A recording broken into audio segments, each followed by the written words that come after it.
Aquella vez tuvimos en esta tribuna sucesivamente a los señores José L. Corripio, don Pepín, José León Asensio, Gustavo Cisneros, Manuel Arsenio Ureña, Frank Rainieri, Elena Villela de Paliza y Diego de Moya. Sus charlas magistrales, las opiniones de sus panelistas y las preguntas del público han quedado transcritas en un libro para beneficio de todos quienes deseen consultar sus interesantes y aleccionadoras historias de éxito empresarial. Estos 7 empresarios compartieron aquí su visión de los negocios, que en el caso de ellos incluye el comercio, la industria, las finanzas, el turismo y la construcción. Al continuar hoy con estas cátedras, agradezco la colaboración del Consejo Nacional de Competitividad, su director Andrés Van der Horst y su coordinadora internacional Rosalba Morera, para traer a nuestro invitado en esta ocasión. Se trata del señor Marcelo Claure, presidente y fundador de la empresa multinacional Brightstar, que en poco más de una década ha llegado a ser un importante líder mundial de la industria, en la industria de las telecomunicaciones inalámbricas, con ventas de miles de millones de dólares y presencia en 40 países en 6 continentes. El señor Claure, con apenas 40 años de edad, según me dice, casi recién cumplidos, es considerado uno de los más influyentes empresarios en los Estados Unidos, donde su empresa Brightstar es la compañía propiedad de hispanos más grande de ese país. La revista Forbes sitúa a Brightstar en el número 108 de su lista de las mayores compañías privadas de los Estados Unidos. Junto con el fundador de la fundación One Laptop per Child, el profesor y gurú informático del Massachusetts Institute of Technology, Nicolás Negroponte, el señor Claure ha estado involucrado desde sus inicios con esta iniciativa para tratar de dotar a cada niño en edad escolar con una computadora laptop. Ya han logrado darle computadoras a más de 2 millones de niños. Nacido en Bolivia, el señor Claure ha llevado a su empresa Brightstar a generar ventas equivalentes a la mitad del Producto Interno Bruto de su país natal, donde ha estado involucrado en promover diversos proyectos para mejorar la educación. Aparte de su vocación filantrópica, el señor Claure es un entusiasta del fútbol y jugaba fútbol, no, porque con el tamaño. Y tras haber sido dirigente de la Federación de Fútbol de Bolivia, es actualmente presidente del Bolívar, el club o equipo más popular en su país y uno de los más importantes de América Latina. Antes de iniciar su prodigiosa carrera como empresario, el señor Claure estuvo involucrado en la expansión del mercado de las telecomunicaciones en los Estados Unidos, como ejecutivo de una distribuidora de teléfonos celulares. Luego fue presidente de 2 distribuidores al detalle de productos inalámbricos. El señor Claure posee una licenciatura en Economía y Finanzas y un doctorado honorario del Bentley College de Massachusetts. Además, fue seleccionado para participar en el prestigioso programa de liderazgo mundial y políticas públicas de la Escuela de Gobierno John F. Kennedy de la Universidad de Harvard, o como dicen en Boston, Harvard. Ha recibido innumerables distinciones y reconocimientos por su agudeza empresarial y de compromiso social. El señor Claure es además miembro del Council on Foreign Relations, de varios consejos de directores de universidades norteamericanas, entre ellas Georgetown, Florida International University, Bentley College y otras. La cátedra que hoy nos dará el señor Claure será comentada por 2 distinguidos panelistas dominicanos, la licenciada Yerti Valerio, directora de Comunicaciones y Relaciones Corporativas de Claro Codetel, y el licenciado Manuel Corripio, gran emprendedor por derecho propio y además ejecutivo del Grupo Corripio. Tras la charla y la intervención de los 2 panelistas, tendremos una breve sesión de preguntas. Sin más preámbulo, me alegra dejar con ustedes a un empresario admirable y exitoso, el señor Marcelo Claure, fundador y presidente de Brightstar. Muchas gracias.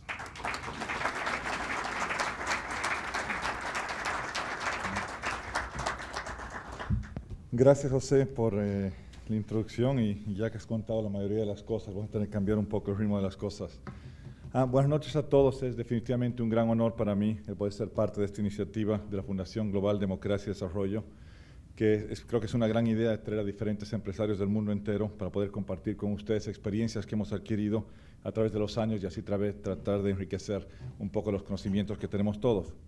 Para mí la República Dominicana es un país muy especial y tiene un lugar muy grande en mi corazón, ya que tuve la suerte de vivir una gran parte de mi niñez acá, el año 1978, el año 1984.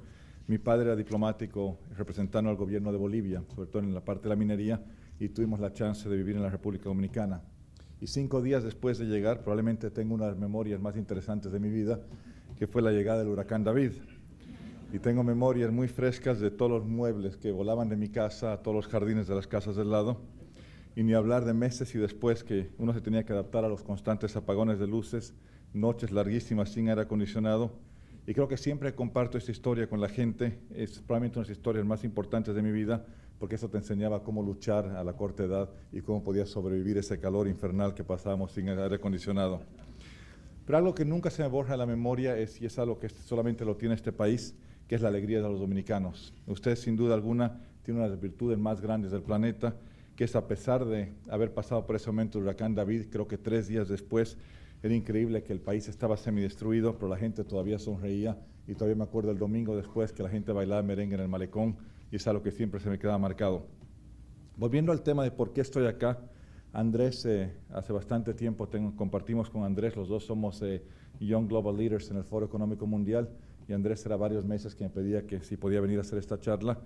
Y la verdad que cuando leí la invitación, tengo que confesar que la palabra cátedra es una palabra muy fuerte y normalmente reservada para expertos y profesores, y sobre todo cuando dices cátedra de liderazgo empresarial. Lo que sí les cuento es que no creo que soy ningún experto ni profesor en liderazgo empresarial, pero sí creo que soy una persona que tiene unas metas muy grandes y siempre ha soñado con hacer cosas grandes, y sobre todo un latinoamericano que ha podido romper el paradigma de que los latinoamericanos no somos gente capaz de crear grandes empresas globales o de ser el número 1 en el mundo en la industria que estamos. Y eso es un poco lo que quiero conversar con ustedes.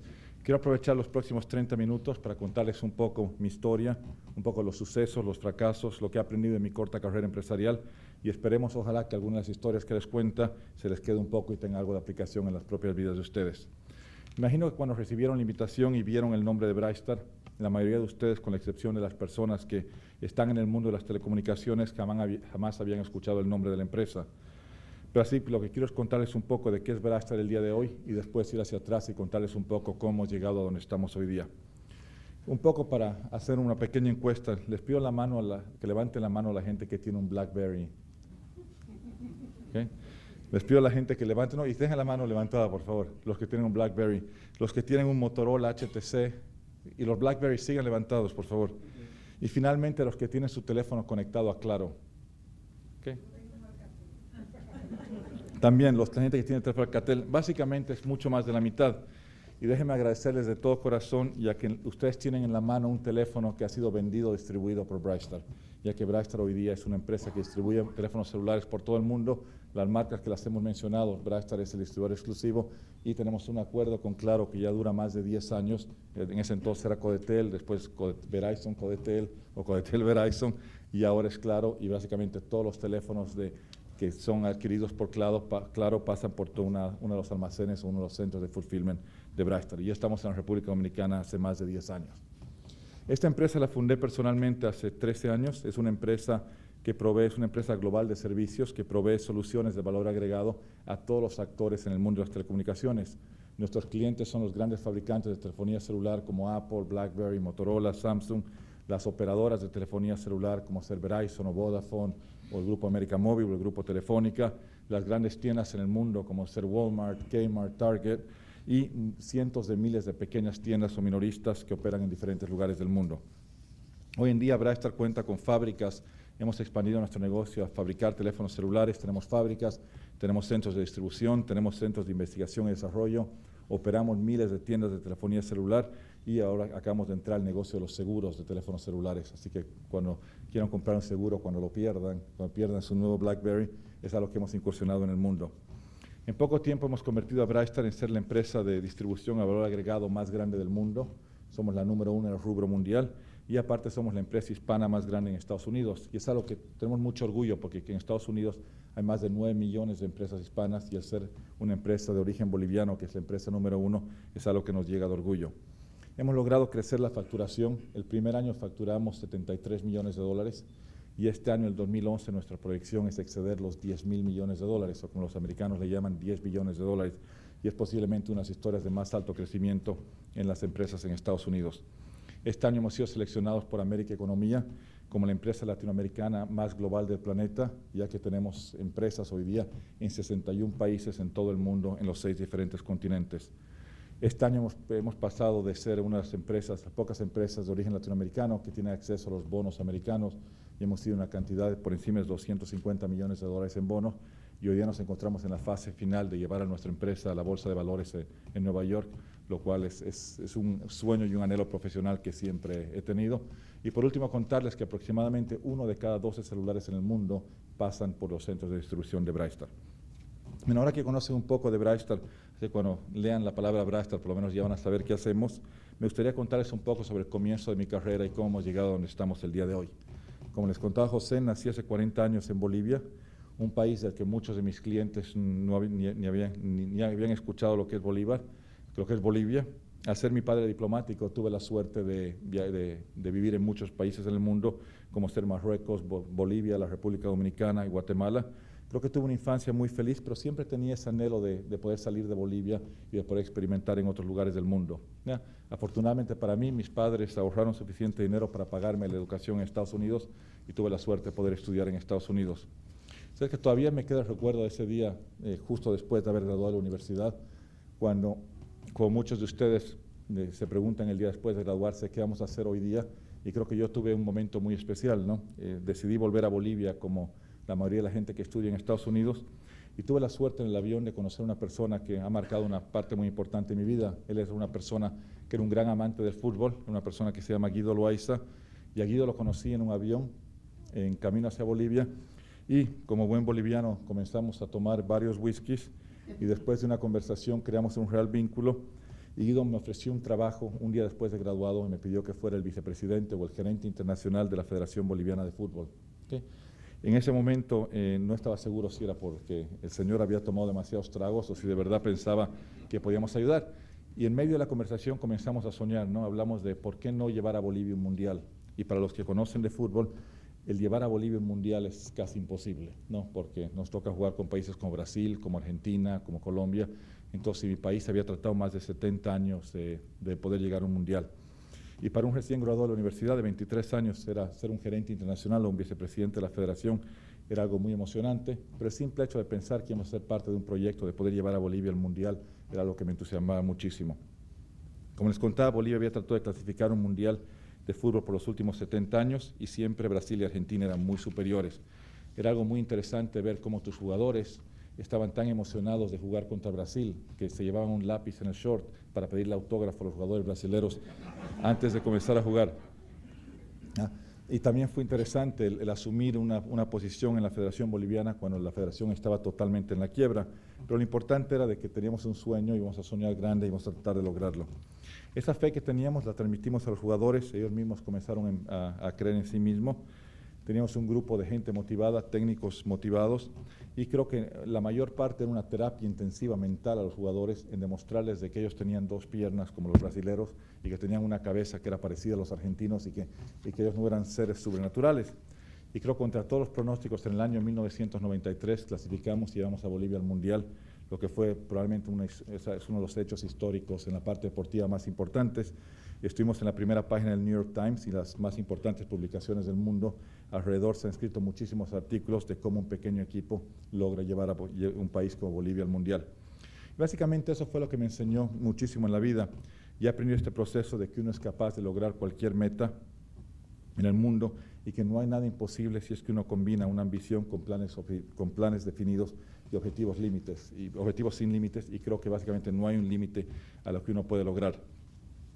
Una vez finalizado y terminada la emoción de participar en el Campeonato del Mundo, el cual no clasificamos a la próxima fase, pero sí logramos llevar a Bolivia al Mundial, ese día decidí volver a Boston y me pasaba por la cabeza algo similar, ¿no?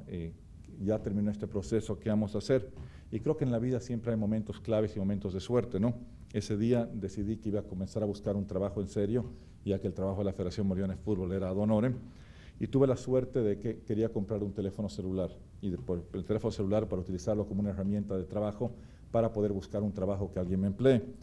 Cuando llegué a la tienda, y en Estados Unidos el aplicar un teléfono celular toma bastante tiempo porque tienes que dar toda tu información y tienen que correr tu crédito, y mientras esperaba, el dueño de la tienda estaba trabajando ese día y lo único que hacía era quejarse de que era horrible ser dueño de una tienda porque el vendedor no había llegado y era un viernes y él tenía que estar en la tienda.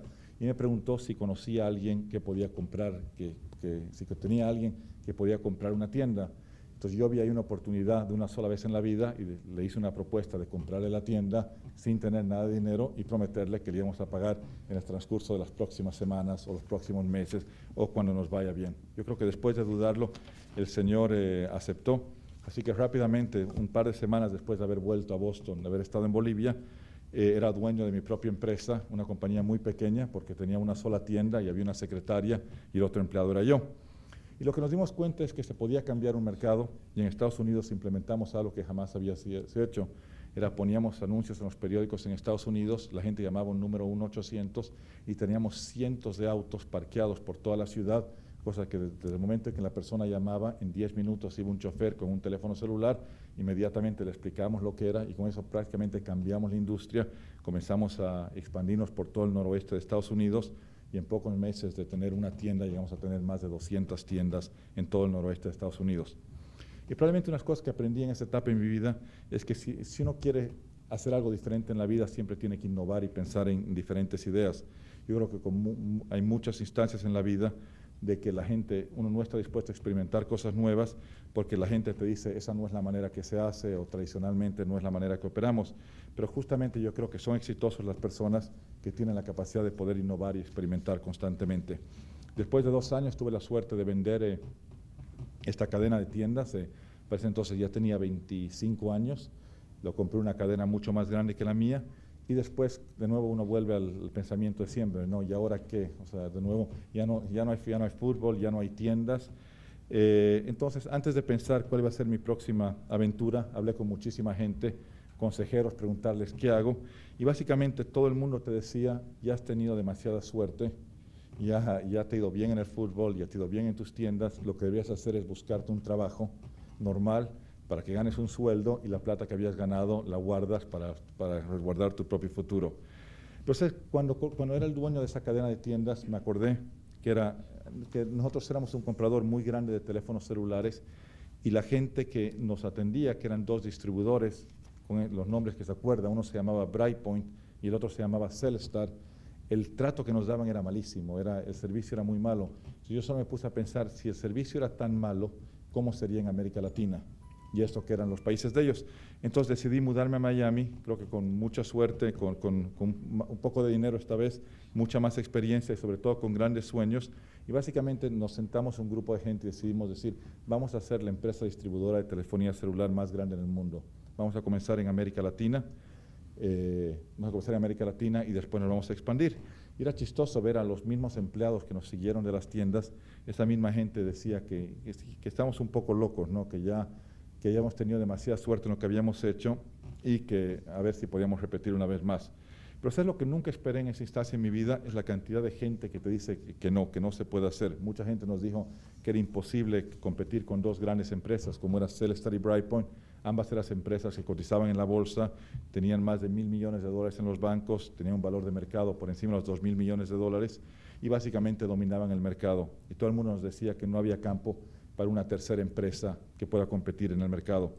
Eso lógicamente a nosotros nos motivó mucho más y desarrollamos un business plan fantástico, lo presentamos a todos los bancos nos dijeron que no, fuimos a todos los fondos de inversión, todos los fondos nos rechazaron, así que al final lo que dije es vamos a poner todo el dinero ahorrado que hemos ganado, fuimos a pedir dinero prestado a familia y unos amigos y para estimular el mercado, los grandes era Brightpoint y Cellstar, decidimos sacarle el nombre a la combinación de los dos y formamos una empresa que se llama Brightstar.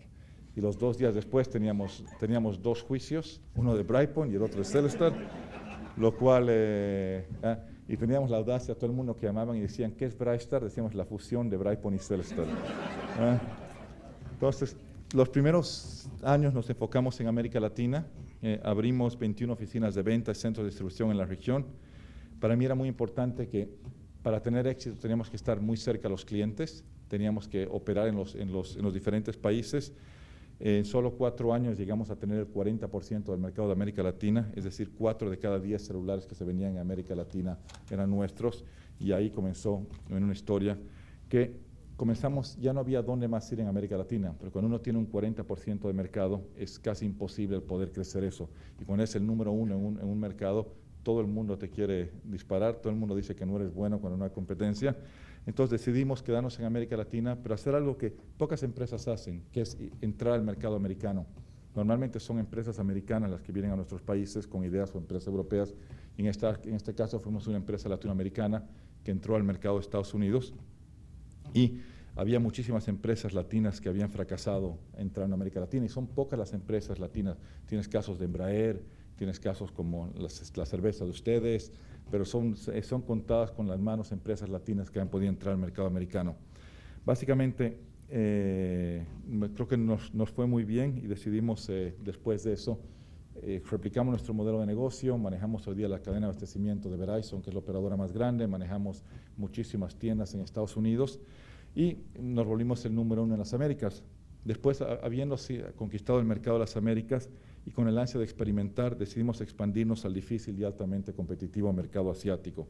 Y eso sí que fue algo complicado, porque abrimos rápidamente operaciones en Hong Kong, Malasia, Filipinas, Singapur, Vietnam, Tailandia, Australia y Nueva Zelanda. Y a pesar de que nos fue bastante bien, eso fue un reto mucho más difícil, ya que la diferencia de culturas, idiomas y maneras de hacer negocios hicieron esta fase mucho más compleja. Fue donde tuvimos nuestro primer fracaso, y aquí un amigo mío que está sentado ahí fue el que nos acompañó en esa aventura, donde abrimos el mercado de la India, y ahí sí aprendimos de que mercados como la India y la China no son mercados que uno puede ir solo, y son mercados que ahora volvemos después de 10 años, pero acompañados de socios locales con una experiencia mucho más grande. Y ese fue, creo, unos pocos fracasos que ha tenido la empresa, ha sido todo lo que fue nuestra entrada a la India y el hecho de no entender la mentalidad de cómo operaban el mercado de la India y los hindús. Y bueno, ahora volvemos con más ganas que nunca, pero fue una experiencia muy dura que fue probablemente llamarlo el primer fracaso después de abrir más de 40 países en la región.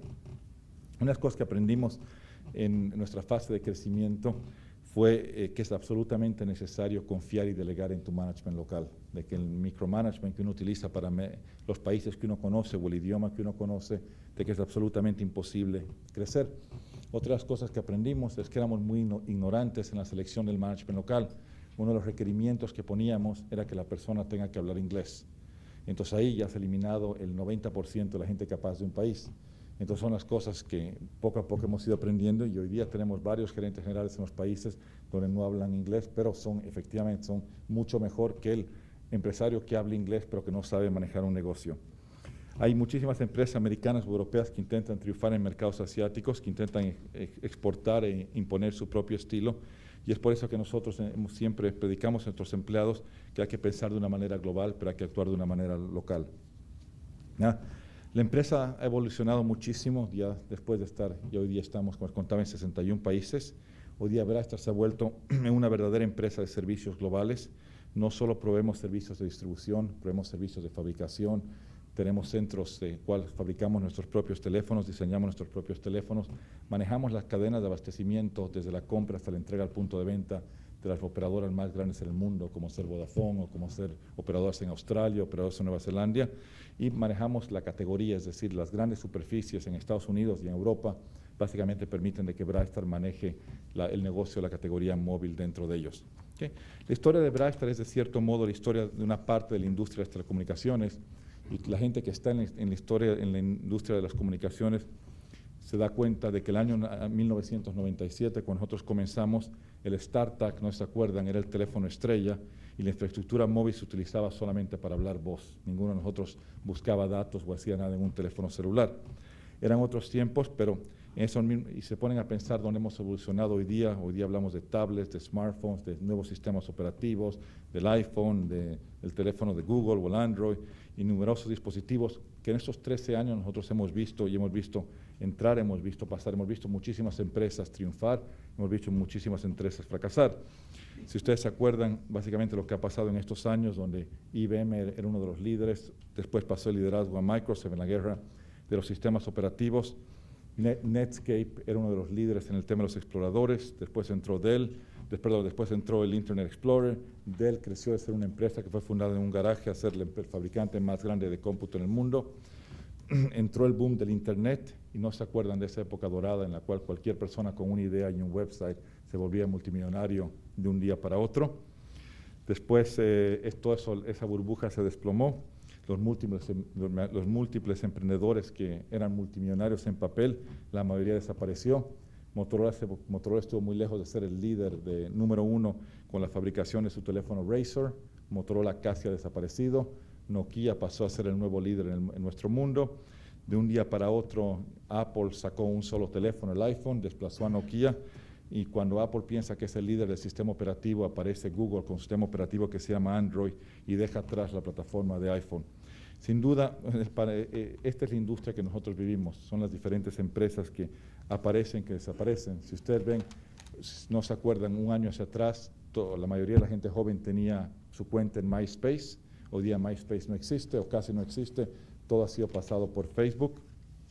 Y de los últimos tiempos quedan Google y Facebook. Básicamente empresas que ustedes se acuerdan son Microsystems, Lucent, Netscape, Digital, básicamente ha desaparecido. Todos nosotros que utilizamos para software los CDs, hoy día nadie utiliza un solo CD. En pocas palabras, desde que hemos comenzado, esta es probablemente la industria más competitiva y es un ambiente hostil. Y lo digo, una de las grandes cosas que ha tenido Brightstar es ha logrado permanecer en este mundo y siempre innovando y siempre manteniéndose en el medio de todo lo que pasa en la industria de las telecomunicaciones. Hay muchísimo camino por delante. El iPhone, el iPad continuarán innovando y van a seguir siendo los productos que nos van a seguir cambiando la vida que operamos. Hemos visto cómo Microsoft ha pasado de ser un líder y Bill Gates siendo un gran innovador a ser básicamente una empresa del pasado comparado a las nuevas empresas como Google, y básicamente ahora se unen Nokia y Microsoft para hacer una alianza y para tratar de competir. Básicamente, lo importante de todo esto es que el que innovó ayer, hoy día está a punto de desaparecer, y que la historia de las telecomunicaciones básicamente en este momento es lo que se está escribiendo. Y nosotros en esos 14 años hemos logrado mantenernos en el medio y poder crecer más rápido que toda la industria. Lo que me gustaría es un poco darles las cosas que he aprendido yo en estos 14 años, esperando que así, y sobre todo, hablamos un poco de lo que es una satisfacción personal y la satisfacción empresarial, y son las cosas o la metodología de trabajo que utilizamos en nuestra empresa. Y son 4 diferentes puntos que quiero tomar. El primero es lo que nosotros utilizamos, que es nunca acepten un no como respuesta. En todo lo que nosotros hagamos en la vida, todo el mundo nos va a decir el por qué las cosas no se pueden hacer y poca gente te va a decir el por qué sí se pueden hacer las cosas. Se van a cerrar muchísimas puertas y vamos a tocar muchas puertas antes que se nos dé una oportunidad, y no solo en el mundo de los negocios, en nuestra vida personal. Y yo pienso que esas pocas oportunidades que se nos den, con mi vida se me dio como el poder comprar una tienda de teléfono celular o como estar en un avión y conocer al presidente de la Federación Boliviana de Fútbol. Ese tipo de oportunidades nos pasan a todos en la vida, ¿no? Y lo que nosotros hemos aprendido es de que cuando esas oportunidades se den, tenemos que dar lo mejor de nosotros mismos, y es un poco lo que hemos hecho nosotros. Y la gente que trabaja fuerte, la gente que hoy día, ¿me entiendes?, ha logrado desarrollarse, y sobre todo la gente que no tiene miedo a intentar cosas nuevas. ¿Qué más? Segundo, una cosa que aprendí es que para tener éxito uno siempre tiene que tener un cariño muy especial, uno tiene que amar lo que uno hace, ¿no? Si uno se despierta cada mañana feliz y siente que su trabajo y negocio es algo que le gusta a uno, uno siempre va a luchar más fuerte que los demás. Hay muchísima gente que no está contenta con el trabajo que tiene, y normalmente es el tipo de gente que va a fracasar o que no va a lograr llegar al máximo exponencial. Y el otro día estaba en un avión y me puse a leer una historia que me pareció fantástica, que la comparto con ustedes, ¿no?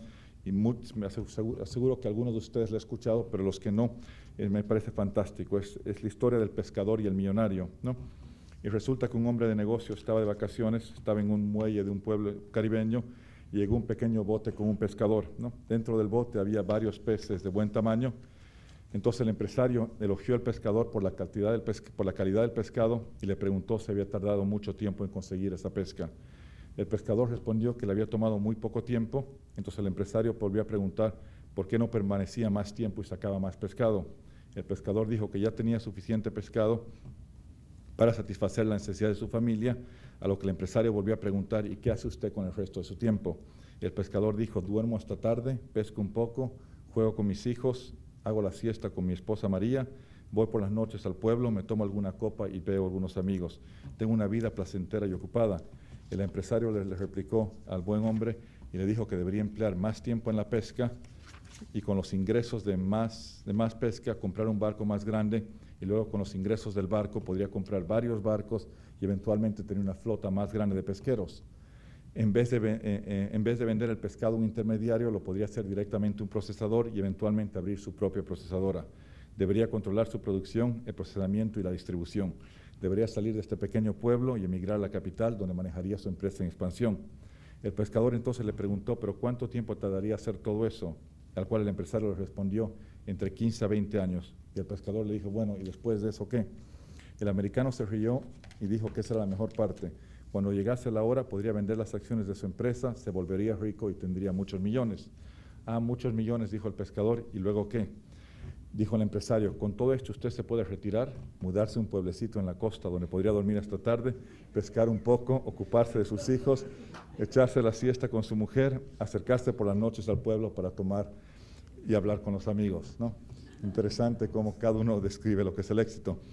Algunos de ustedes van a considerar esta historia como una negación del modelo actual en el que vivimos. Sin embargo, para mí la moraleja de esta historia no es el sistema que vivimos, sino al contrario, que la felicidad es un trayecto, no es un destino, y que cada uno de nosotros decide cuál es el camino para tomar hacia la felicidad y el éxito y la culminación de nuestros objetivos y metas. Para mí el mayor éxito es el poder amar lo que uno hace, es despertarse cada mañana con la emoción de conquistar un nuevo mercado para ganar y siempre dar lo mejor de uno.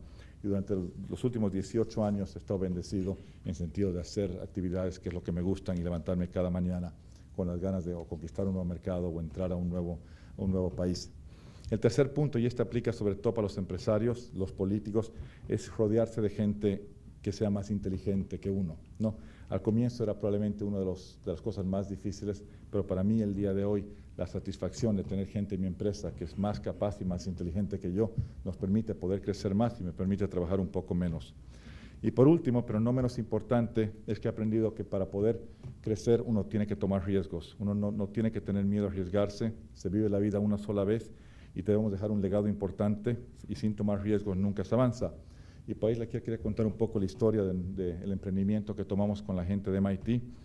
Y fue un día en el cual el científico de MIT, Nicolás Negroponte, nos mandó a llamar a mí, a Rupert Murdoch, que es el presidente de News Corp, a Sergey y a Larry, que son los fundadores de Google, a Héctor Ruiz, que en ese momento era el CEO de AMD, y nos preguntó si queríamos ser parte, si queríamos arriesgar y queríamos ser parte de un proyecto que sería un proyecto muy importante. Y la idea era construir la famosa computadora de los $100 para que cada niño en el mundo tenga acceso a un internet y pueda estar conectado. Cuando le pregunté a Nicolás cómo íbamos a lograr eso, su respuesta fue muy clara. Dijo: no tengo idea, pero con toda la gente brillante que tenemos en este salón, seguro le encontraremos una solución. El concepto fue llevar una computadora a cada niño. Fue un proyecto mundial de alcance interesante. Y eso te dice, nunca me voy a olvidar, 2 semanas después de eso le hacían una entrevista a Bill Gates, y Bill Gates decía: ese es un juguete y eso nunca será verdad.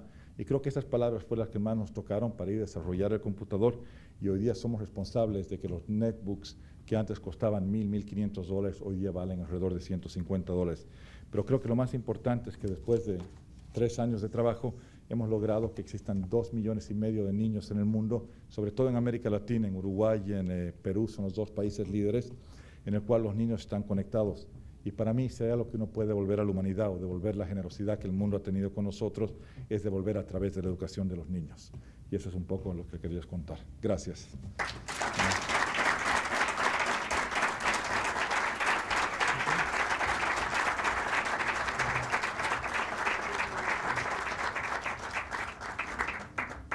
Muchas gracias, creo que han sido palabras inspiradoras.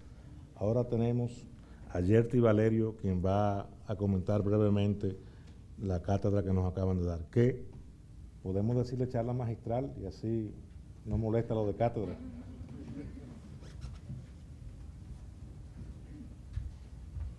Gracias, José. Buenas noches.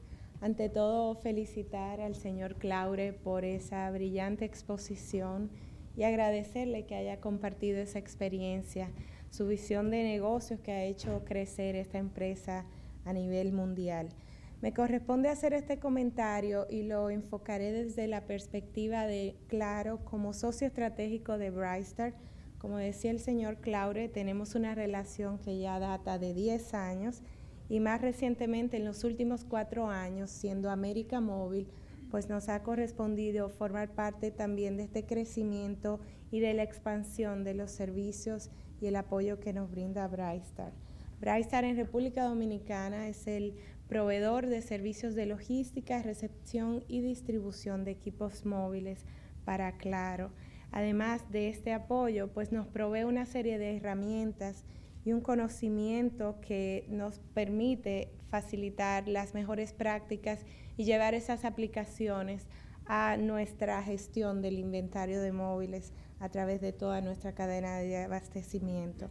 Eso ha generado obviamente una serie de herramientas, de sinergias, y hay unos valores que compartimos como empresas. Por un lado, el apoyo de Brightstar nos ha permitido a Claro enfocarnos en nuestra fortaleza, en nuestro liderazgo de mercado, en la propuesta de valor de soluciones móviles y también contar con su conocimiento especializado ha facilitado la operatividad de nuestro negocio y eso genera beneficios indiscutibles para nuestros clientes.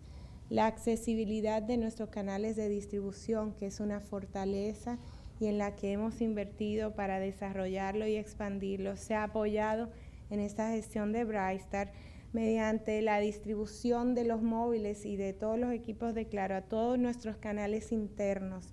Hoy día contamos con cerca de 40 centros de atención al cliente y empresarial y también nuestros distribuidores autorizados en todo el país se suplen de estos almacenes para todos los equipos móviles. También la innovación tecnológica que ha generado esto porque nuestros clientes pueden acceder en tiempo prácticamente real equipos que han sido lanzados en otros mercados y así contar con modelos de móviles de vanguardia. Y finalmente, y no menos importante, el servicio al cliente se ha visto beneficiado en cuanto a que nos permite tener una atención más personalizada, más eficiente, con el chequeo de en nuestros sistemas de los inventarios. Un cliente que es un modelo específico que esté en una tienda, pues se le puede facilitar y así evitamos los desplazamientos.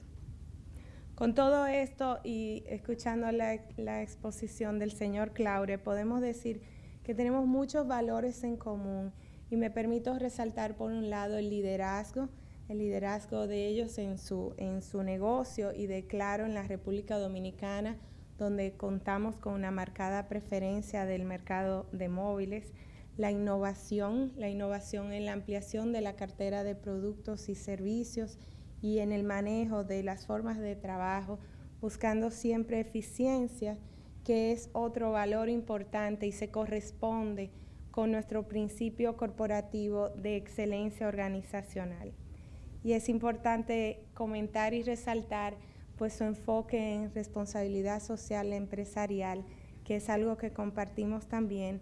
Y precisamente ese ejemplo de One Laptop per Child nos correspondió con nuestro programa corporativo de mochila digital, pues aplicarlo en República Dominicana con la distribución de 2,000 laptops para niños de escuela básica.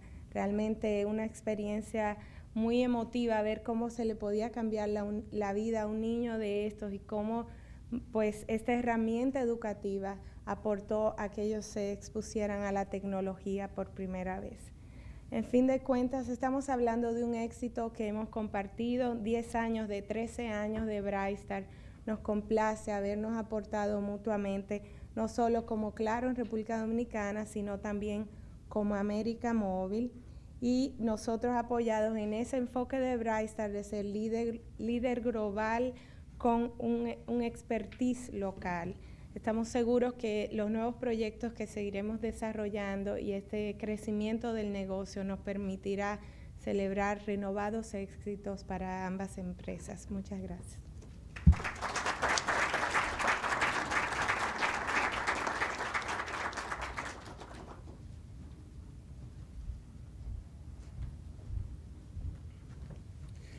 Y ahora Manuel Corripio, emprendedor por mérito propio. Yo lo resalto eso mucho. Y además de eso, ejecutivo del Grupo Corripio, va a comentar la charla del señor Claure.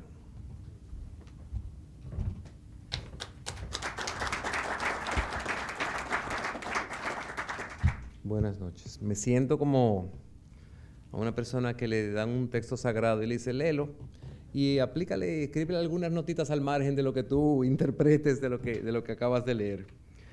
En la cátedra, a pesar de que Marcelo rehúsa usar ese nombre, yo creo que es bastante adecuada, que nos acaba de dar, yo siento que hay un hilo conductor en todo lo que él acaba de decir. Si recordamos lo que él cuenta, vemos que hay un patrón que se repite, que es soñar, la suerte, la visión, la innovación, audacia, casi yo diría que en un momento rayante en la ignorancia, para no tener miedo, y repetir el proceso. En el caso que nos toca la República Dominicana, hay una lección importante de lo que comentó Marcelo. Él valoró la adversidad. El haber estado aquí y enfrentarse muy joven y por primera vez a un país extraño en las condiciones en las cuales lo hizo, donde él relata la falta de energía eléctrica, de aire acondicionado y de otras comodidades a las que quizá pudo haber estado acostumbrado antes. Normalmente personas sacan experiencias frustrantes de eso y lo que vemos en el caso de Marcelo, pues fue una experiencia gratificante de la cual aprendió y lo enriqueció y como que fue fiel a ese principio de que lo que no lo mata lo hace fuerte y efectivamente esa experiencia lo hizo fuerte. Soñar. Y quiero hacer la presión cuando digo lo de la ignorancia, lo digo en el buen sentido, porque a veces la abundancia de conocimiento, a veces lo que nos lleva es a paralizar.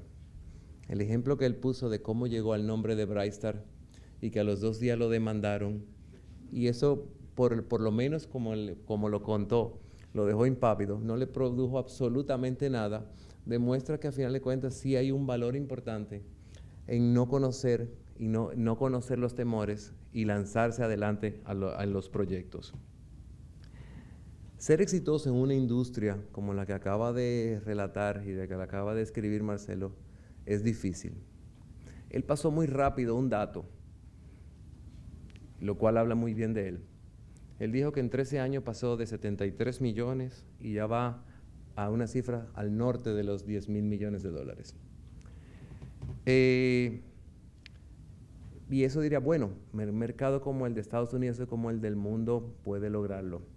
Sin embargo, si nos ubicamos en una industria como la que era de la telefonía celular, en la cual cualquier persona podía vender teléfonos celulares, hace el proceso muy difícil. Porque al final de cuentas, ¿qué te hace diferente? Porque una persona te preferiría a ti como suplidor y no a otro, cuando de una forma u otra todos venden el mismo producto. Y hay un elemento importante que él menciona todo esto, que es la innovación.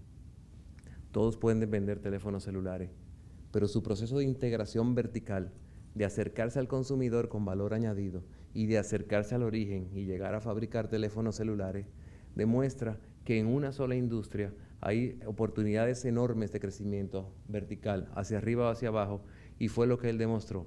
Siempre hay oportunidades, y las oportunidades se encuentran en un solo sitio, en el cliente. El ejemplo de los delivery, que aquí son muy famosos, para la venta de teléfonos celulares por delivery, a mí me pareció fascinante. El hecho de tener la osadía de, sin tener dinero, y de comprar una tienda fiada y sin tener ninguna experiencia en el mercado, y decirle que ahí te la pago después, y encima de eso, innovar con delivery de celulares, demuestra que hay oportunidades en absolutamente todas las industrias. Simplemente las oportunidades están ahí, unos las ven, otros no las ven. Marcelo la vio y le ha sacado enorme provecho. El otro tema importante y que habla de la humildad de las personas, y en este caso particularmente de él, a quien recién acabo de conocer, pero su estilo personal demuestra que en ese caso hay valores muchísimo más grandes que el éxito que pueda mostrar en los números de su negocio. Él refleja, en este caso, un agradecimiento a la suerte. Cuando se encontró con este señor Guido en el avión que lo introdujo en el mundo del fútbol, cuando llegó de vuelta a Estados Unidos y tuvo la oportunidad de comprar esa tienda, para cualquier persona, ¿con cuántas personas no nos habremos juntado en un avión y hemos tenido conversaciones? Y a lo mejor esa conversación pudo haber llevado a la conclusión de un negocio como el que se presenta aquí. Sin embargo, a lo mejor esa oportunidad a muchos nos ha pasado por delante. Sin embargo, una persona que estaba atenta. Y yo le agrego a la atención de Marcelo, por lo menos se lo denota en sus palabras, una relativa ingenuidad. Cuando digo ingenuidad es que no tiene ninguna idea preconcebida. Lo que veo y lo que noto en lo que él comenta es que cosas que todos vemos, él la ve con una mirada fresca, con una mirada nueva, diferente, y al final de cuentas con esa ingenuidad no cargada de prejuicio le permite pues tomar oportunidades que otras personas no toman, porque ya tienen muchas ideas preconcebidas. Ahora, la suerte sola no lleva a eso. Además de eso, lo que denota, yo digo que hasta con el tono de su voz, es que es una persona decidida. Él no le para bola, tira para adelante con los negocios que se le presentan. Y hay un tema importante. Hubo dos casos en su presentación que fueron interesantes. El de los jugadores de fútbol y su comparación con los brasileños. Eso que él comenta, dice, pero ustedes tienen 2 piernas, 2 brazos y la misma cabeza que ellos, ¿cuál es el problema? Vamos para adelante, vamos a jugar. Y la verdad que es eso. O sea, al final de cuentas son todos jugadores, y al final de cuentas todos tienen el mismo tema. ¿Por qué ellos son mejores? ¿Por qué tú tienes que pedirle el autógrafo a él? No, tú tienes la misma oportunidad, vamos al mundial y realmente pasó por ese proceso de sueño y pasó por ese proceso de realizaciones. Y ese segundo ejemplo de transmitir esa humildad lo demuestra en el ejemplo que le pasó en la India. Fracasó en esa primera etapa. Pero bueno, fracasó, ¿y qué? Como si las personas tuvieran que pasar por la vida de una manera inmaculada sin ningún fracaso. No. Él fracasó y él asumió su fracaso como un acto normal. Pero sin embargo hay una lectura importante a todo esto, el aprendizaje de ese fracaso. Él piensa, no, pero espérate, aquí vine, fracasé, errores que cometí. Me faltó un socio local, sobreestimé el management, la contratación. Yo estaba buscando otras calificaciones, inglés y eso. Y lo que demuestra, y yo digo que un elemento que se ve en todas las personas de éxito, es que no tienen un problema con la realidad. Hay una cantidad enorme de personas que aspiran, y de ahí parte de muchos fracasos, aspiran a que ven la realidad de una forma y tienen un deseo y digo, yo quiero que la realidad se transforme en lo que es mi deseo. Y eso no conduce a nada. La actitud como la que asume Marcelo es la correcta. Esta es la realidad, este es mi deseo. ¿Cuál es más fácil que se acomode? Yo creo que yo más fácil moldeo mi deseo y lo adapto a la realidad, porque las probabilidades de que la realidad se adapte a lo que yo quiero son remotas. Y eso yo creo que es una importante lección que él nos ha dejado. Él habla de ser número 1 y también, al igual que las cifras, y yo creo que eso habla bien de él, lo pasa muy rápido. Él habla de ser número 1. Sin embargo, no lo pude quizá interpretar de esa forma, creo que quizá lo podría aclarar posteriormente. Pero su intención no fue ser número 1. Su intención fue disfrutar lo que hacía, y yo creo que él habló claramente de eso. Y en ese proceso, yo pienso que en el caso de él, y la impresión que tengo, es que esta situación de ser número 1 fue un efecto secundario, hacer las cosas que le gustan y hacerlas bien. probablemente no pensó nunca dentro de sus sueños. Su sueño era hacer negocios, ser grande, desarrollar una industria, ser competitivo, etcétera, etcétera, etcétera. Pero el ser número uno puede que formaba parte de sus planes, puede que no lo formara dentro de sus, por lo menos dentro de sus discursos, eso no se denota. Pero llegó a hacerlo, que es el elemento importante. Y él llegó a hacerlo, y yo siento que ese ser número uno fue una externalidad. Casi fue un efecto no buscado, no deseado, pero que surgió. Y sin embargo, ese efecto llegó como una conclusión y un premio del trabajo bien hecho. Él optó por una industria de grandes cambios, y la cual él definió como competitiva y hostil. Y en la industria en la cual él se encaminó y escogió desarrollarse, los cambios es la única constante. Lo único que va a permanecer es que siempre va a haber cambio. Lo que vale hoy no vale mañana.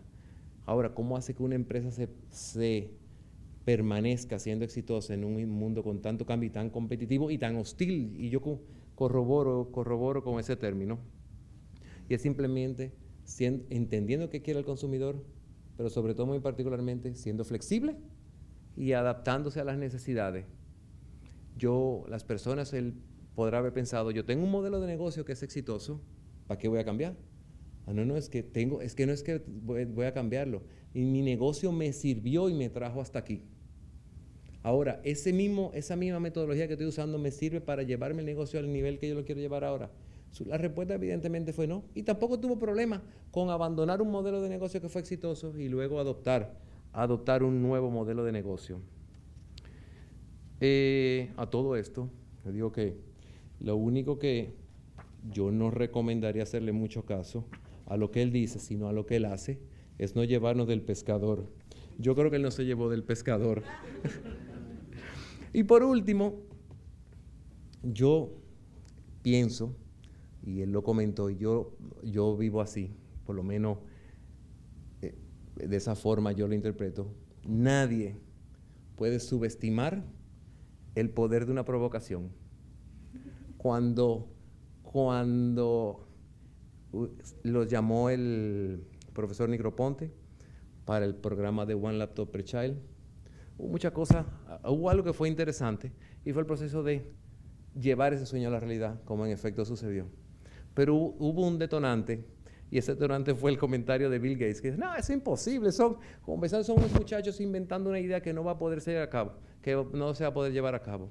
Sin embargo, yo interpreto que esa es la forma correcta de asumir una provocación, diciendo que no es correcta, yo voy a demostrar que es correcta, y vamos a demostrar que es exitoso. Entonces yo creo que hemos tenido, y perdón por reiterar la palabra, una cátedra, y verdaderamente ha sido una cátedra magistral.